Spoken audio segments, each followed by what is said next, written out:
People keep asking if I'm back, and I haven't really had an answer. But now, yeah, I'm thinking I'm back.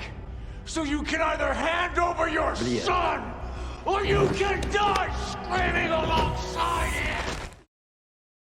Our lives change as we learn, grow, and experience new things, but one belief that's never changed from my childhood until now is that one-liners are awesome. There's nothing quite like hearing a cool phrase that is so earnestly delivered with zero irony that doesn't care for concepts like cringe, nor does it make self-deprecating jabs at its own plot to appear self-aware through dialogue. One-liners are only concerned with one thing: it's writing in bold that this is a scene you will remember for the rest of your life. Shit just got real. There's a lot of ways to describe quips, one-liners, and banter in a script. It ranges anywhere from cringy and childish to raw, goated, or kino. It's easy for me to describe how cool one-liners are because I understand what the media in question is going for. Not every piece of media is out to change your life, change your mind, or have you pondering your thoughts at 3 AM. A lot of great works are simply about simple concepts executed exceptionally well, leveraging things like edgy one-liners to sign off on a cool moment. There's this sense of sincerity and passion that shines through to the viewer, who understands how to enjoy what something is without fixating too hard on what it is not. The best practice is just to take something as it is and try to enjoy what it has to offer. But if its writing is still jarring, even with an open mind, then perhaps the execution of its ideas are marred by its prose or rhetoric. Naturally, some of my favorite things are widely hated, and the inverse is true for things I personally dislike. The most essential requirement for enjoying a breadth of media throughout your life is dismantling the belief that you're too good or too smart for something. Not every story is out to change your life or change your mindset, and some works are just amazing because of their commitment to the visuals, the viscera, and the flame it lights in your heart because of how earnestly it tells a story that is simple yet effective. I'm not telling you to engage with things that look trashy or unappealing to you, just that things being cool enough can move you in a way that you didn't know was possible, so much that a piece of media etches itself into the very fabric of your soul. The Oxford Dictionary defines one-liners as a short joke or witty remark that tend to be one sentence long.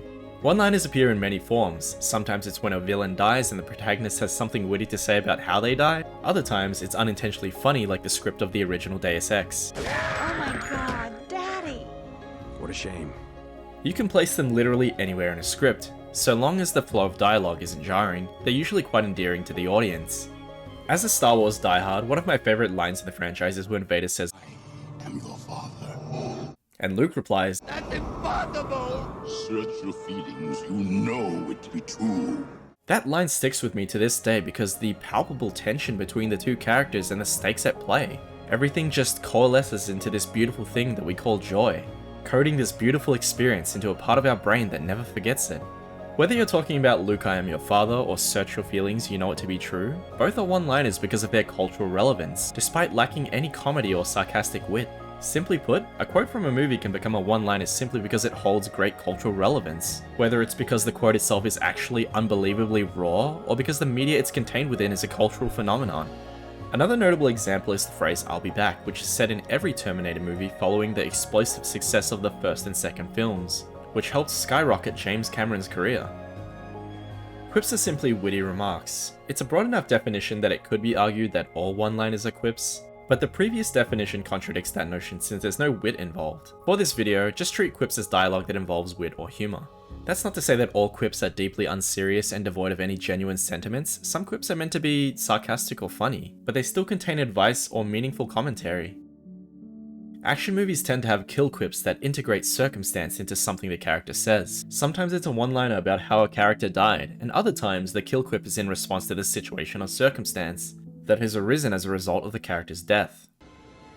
Diplomatic community.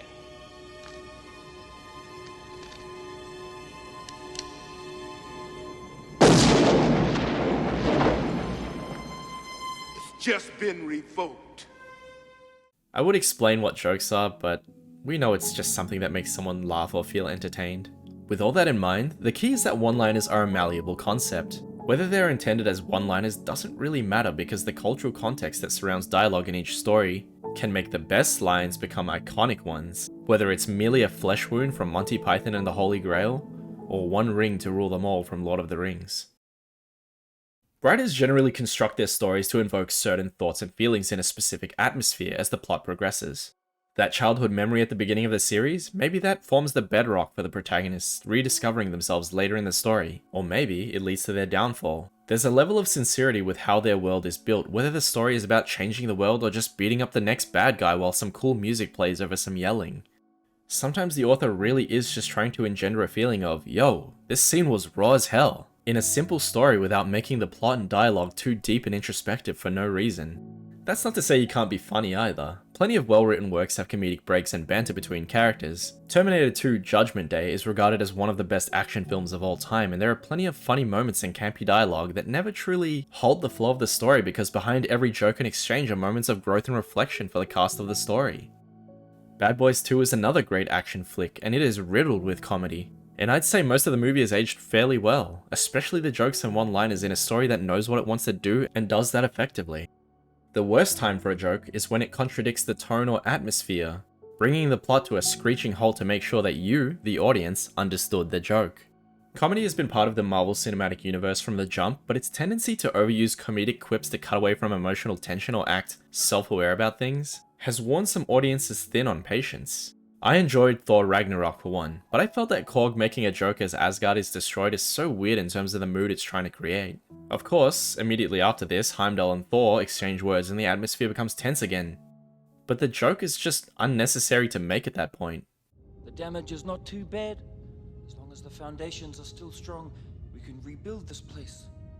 It will become a haven for all peoples and aliens of the universe.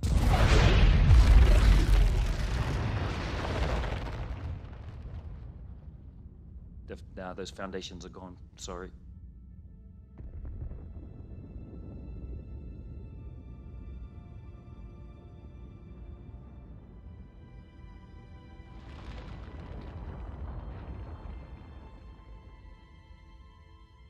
What have I done? You saved us from extinction. Asgard is not a place. It's a people. Some people enjoy this kind of cutaway style dialogue where a quip is wedged between a very tense scenario, but I don't. I think it makes the flow of dialogue jarring considering that most of the movie had plenty of jokes. I know that Taika Waititi likes to do things in a very subversive way, but joking during an emotional climax is just incredibly grating to watch, considering the movie wants me to jump between being sad that Asgard is gone and laughing at Korg's ill-timed joke in under 20 seconds. On its own, it doesn't ruin a movie, nor do I think that the story overall is unsalvageable because of that moment not landing for me. It's part of a broader trend that is so bad that there is a site that compiles the amount of jokes per MCU movie that's been climbing with every phase. Korg's punchline is a one-liner, but so is the lesson that Heimdall gives Thor. At the conclusion of this tale, we learn that should Thor and his people lose Asgard, it would not mean they have nothing. Our protagonists accepted that causing Ragnarok was their only way to stop their sister, so they had to let go of what was to create what will be. It's a powerful sentiment, albeit a simple one, that is perfect for the narrative scope of what Thor Ragnarok is trying to say, in a story about letting go. Heimdall's lesson for Thor is the most powerful line from this movie in my eyes that didn't rely on any jokes. It was sincere and consistent with the themes of the movie, which is why it made little sense that it was preceded by a joke that seems to add nothing of substance to the script. Of course, not every line of dialogue or introspection in media is going to drive the plot forward, but just sprinkling in random jokes throughout tense moments isn't subversive, it's just tonally inconsistent. I'd already laughed plenty during the movie, why do I have to close out an amazing action sequence with a joke that none of the characters react to? You may as well wink at the audience and gesture a thumbs up towards the viewer in glowing red text that says, "Please laugh." Even if I laughed at it before, which honestly, I probably did, I was still aware of how awkwardly timed the joke is with respect to the stakes at play. In Thor Ragnarok, there's an average of one joke every 52 seconds of runtime. Of course, 137 jokes aren't actually distributed evenly across its 2-hour runtime, but that shows how much the movie hinges on jokes, even at the cost of undermining some of the scenes. By contrast, Spider-Man Homecoming has 32 more jokes, while Black Panther has 3 times less than Thor, sitting at only 48 jokes told in 117 minutes. The number of jokes is not proof that the movie is insincere, but that there is an over-reliance on comedy for the movie that doesn't really know when to pump the brakes and just let a genuine moment happen. There's nothing more patronizing to the audience than trying to give them the chaser before they take the shot and grapple with how the characters actually feel. That isn't to say that Taika Waititi is solely responsible for the downfall of the MCU, just that his movie had a clear example of thoughtless comedic timing. I'm sure that for some people it enhanced the impact of the subsequent exchange, but when you've been watching movies from the MCU since you were really young, I guess it just gets old after a while. How terrified these movies are to say anything meaningful without the characters lacing the script with jokes, so that people think less about whether the character writing is good or merely serviceable, but I'm getting a little sidetracked. Ragnarok tends to be one of the more well-liked MCU films in recent memory amongst people that I know, but there are people that can't stand the comedic bits as well. That varying outlooks exist is a good thing for any medium, but it shows that the MCU often retreats into humor when it lacks confidence in its emotional sequences. People do notice that. One could argue that the net impact is the same regardless of whether Korg makes the joke or not, but it's part of a broader trend that botches emotional moments in the MCU with punchlines and quips that really undermines good scenes.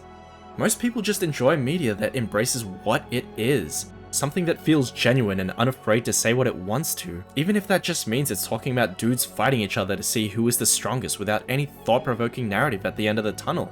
Sure, not everyone is gonna like a story around dudes fighting, but that doesn't mean it's any less successful at it being a dudes fighting story.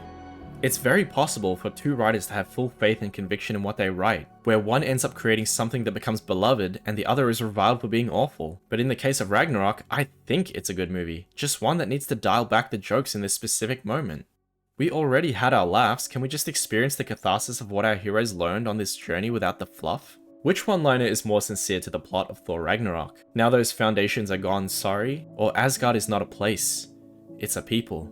Even if you don't like MCU films, one of these sums up the movie's premise effectively, and the other is just a weirdly timed joke that intends to be somewhat self-aware, or blunt about the circumstance amid a decision that was obviously difficult for the protagonist to make. Not every scene needs a punchline, especially if it comes at the cost of maintaining the atmosphere of the world you've created.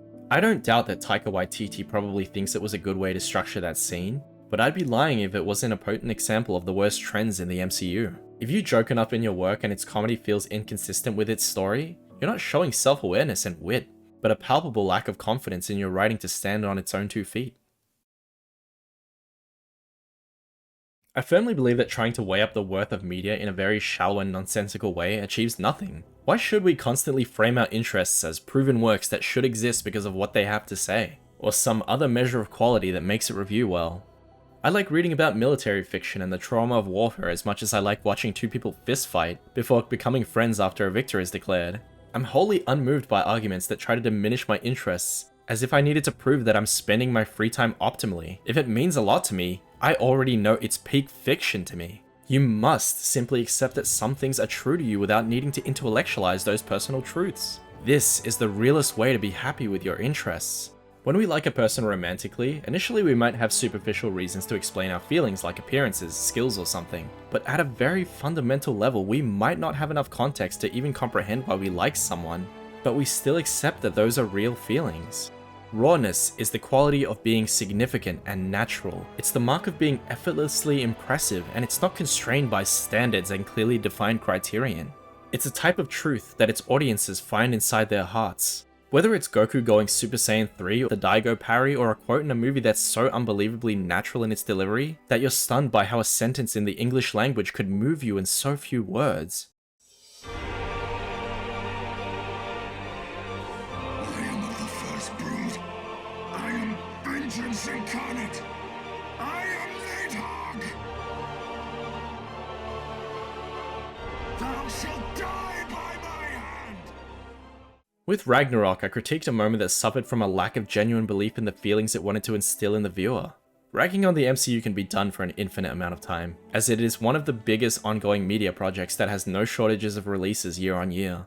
I think it's a lot more productive to look at how one-liners are utilized effectively in media that might have flaws, but executes their one-liners perfectly. John Carpenter's They Live is a cult classic movie in which the protagonist, John Nada, finds a pair of glasses that allows to see the world around him for what it is. He finds that aliens are manipulating mankind, programming them to obey, marry and produce, consume and work, essentially telling them to uphold capitalism indefinitely. While some people try to co-opt the movie into their conspiratorial and bigoted ideology, Carpenter has gone on record clarifying that the premise of the movie is about capitalism. The most iconic detail of this movie, beyond its social commentary, is the flawless execution of one of the best one-liners in media. I have come here to chew bubblegum and kick ass. And I'm all out of bubblegum.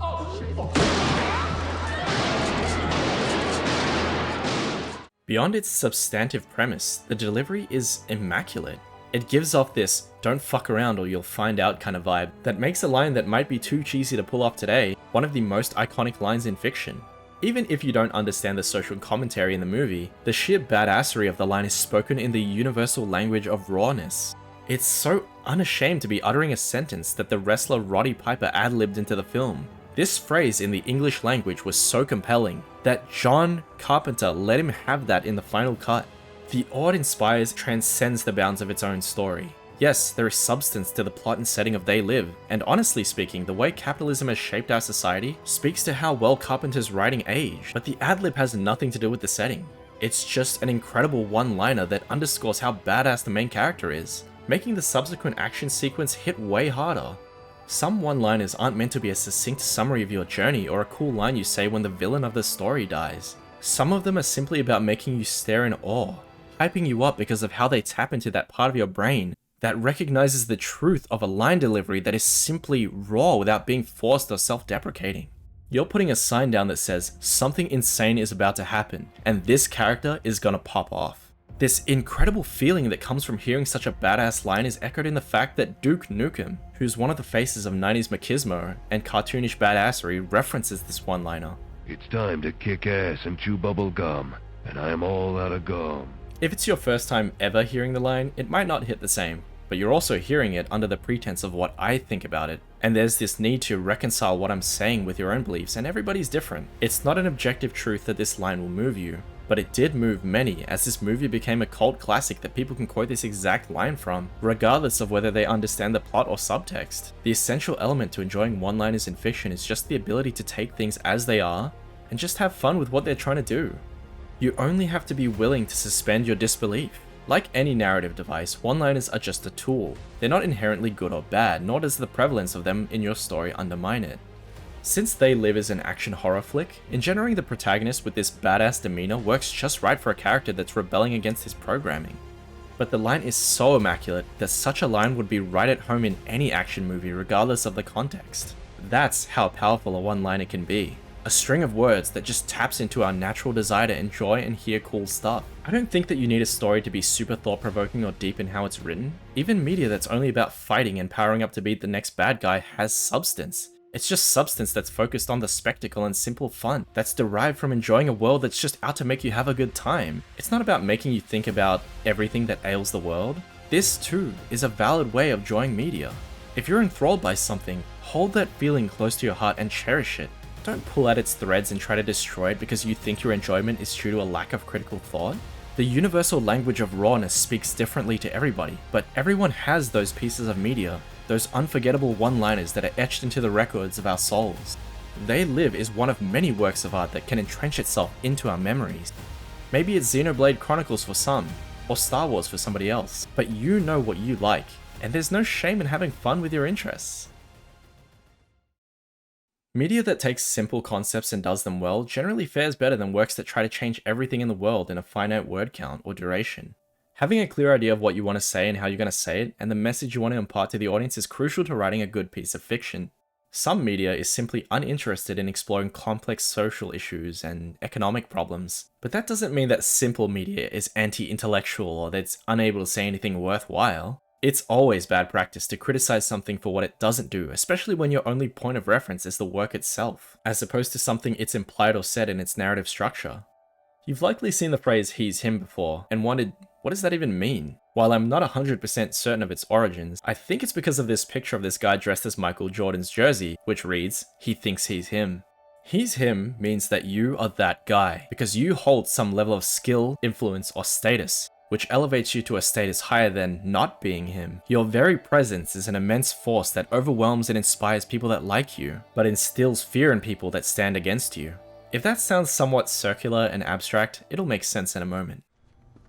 Aurelius speaking. I heard you struck my son. Yes, sir, I did. Yeah, may I ask why? Yeah, well, because he stole John Wick's car, sir, and, killed his dog.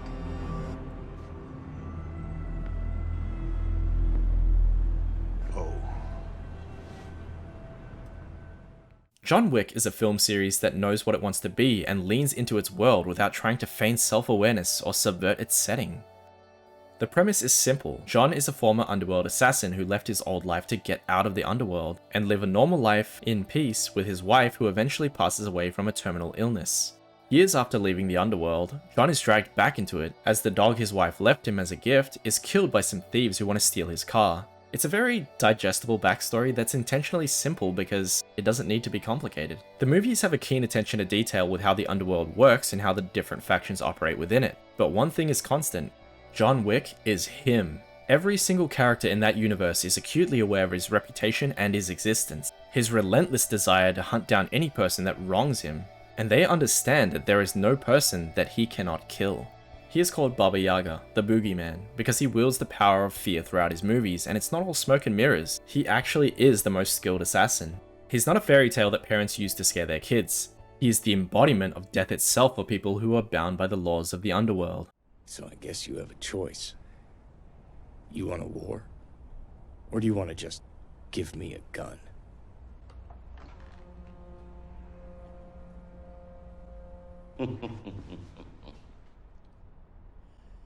Somebody please get this man a gun.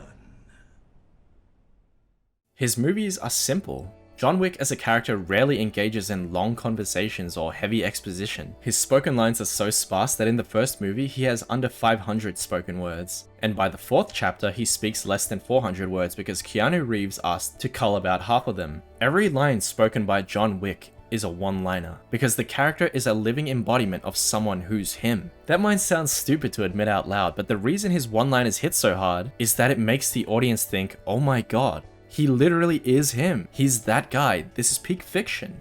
And if you're someone who hates people that hype up movies in that fashion, I invite you to ask yourself why you can't just enjoy something that's simple, without some deeper subtext. Sure, there's ideas that are imparted to the audience in each of the movies, but they're not terribly complicated to understand, so enjoying the spectacle that results from a simple concept done well is all you really can do. I don't need to sit here and spin it in a way that's palatable to you, because at the end of the day, I'm the one watching it, and I don't need the court of public opinion to agree with me to know that the one-liners are one of the coolest things in action movie history. In recent years, action movies have had extremely elaborate plotlines and the highest stakes of things like the fate of the world and the threat of nuclear fallout. There's nothing inherently wrong with that, but sometimes people watch action movies just to see dudes fighting and shooting guns at each other. Which is why some reviewers hate the Raid 1 and 2, but me and all my friends hold it up as one of the best action franchises of all time. Engaging with movies like this is like eating chocolate. You do it because you like the taste and texture, and there's nothing wrong with that. Oh, there's no nuance and socio-political commentary? Who cares? If it's abundantly clear that that was never the point, the one-liners are just letting you know what you're in for, so just enjoy the ride. The name of the game with John Wick is putting aside long exposition and elaborate dialogues and stacking all your eggs into action, instead of boring the audience to tears with flimsy motivations that are either questionable at best or imperialistic at worst. Tell them all. Whoever comes, whoever it is, I'll kill them. I'll kill them all. Of course you will.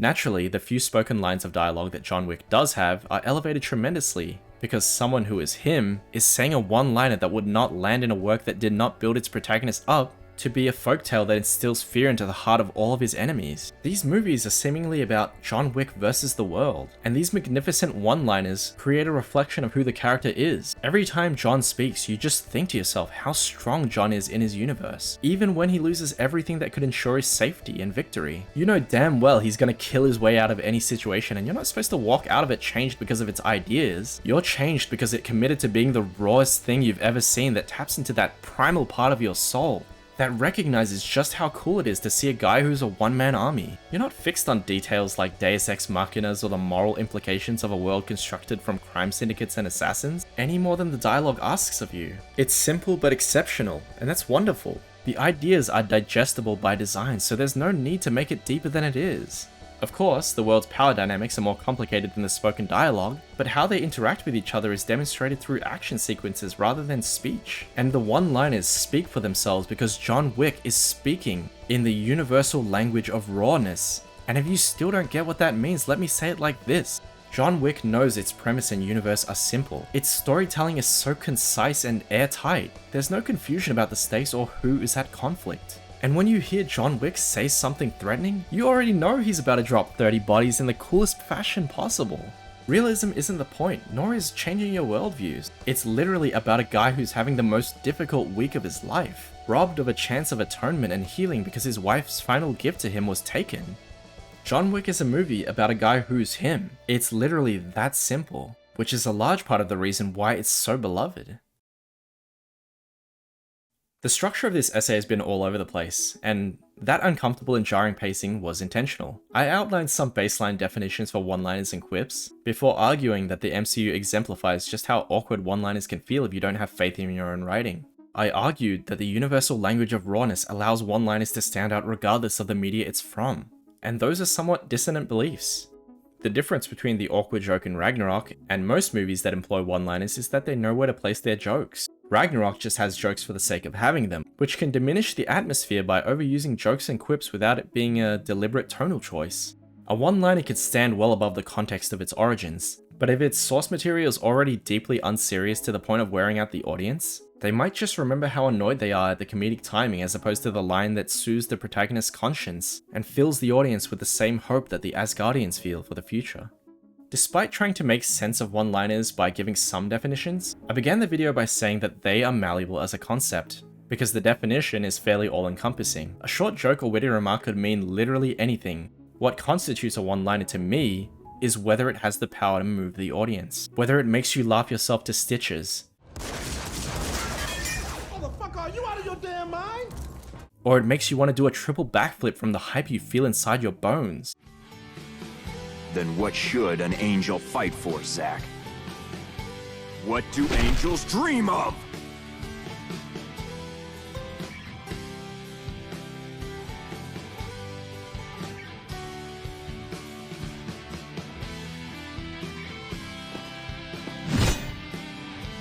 Angel. Angels dream of one thing. Please, tell me.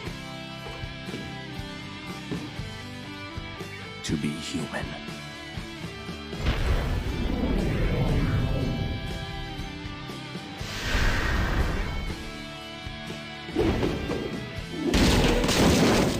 The impact is what matters, not discovering a consistent framework for identifying what makes them work.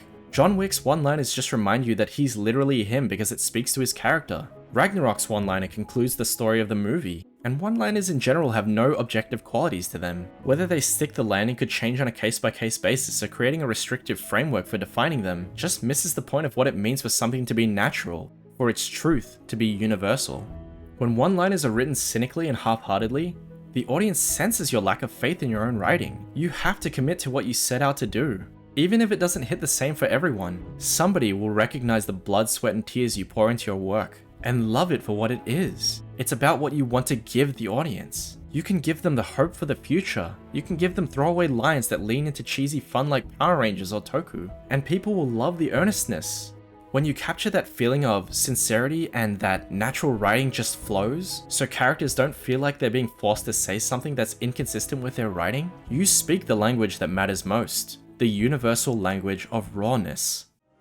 Boss, you only need one snake. No. The world would be better off without snakes.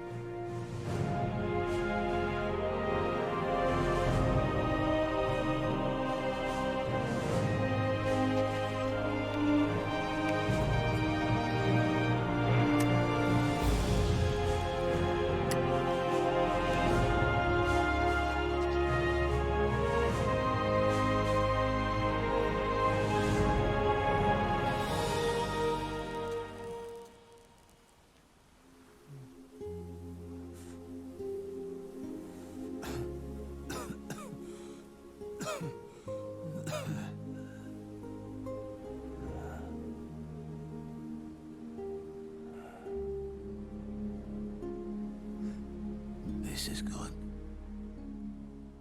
isn't it? I want you all to tell me one piece of media, whether it's a meathead shonen, an action flick, or even a drama. I could have spent a lot longer talking about things like quips in the MCU and bashing on it, but it's kind of social media's favorite pastime, and I felt that the example I gave was the most relevant one to my discussion. If you liked the video or thought it was trashy, I'd love to hear your thoughts below. I'm an enjoyer of all things simple and complex. The only thing I ask is that writers don't waste my time with awkward pacing or jarring dialogue, and I'll give anything a try. I've been Meatman, I hope you've enjoyed this video, and please do me a favor and join the Discord if you want to talk and help me build my community. Any likes, feedback, and subs are appreciated if you want to hear more discussions about general media. I do my best to make these videos flow well, so your feedback means a lot to me. I'll catch you all in the next one. Oh, and I recently had my birthday, so I'm a year older than I was before. I'm more motivated than ever to keep this channel moving, so yeah, catch you next time. See ya.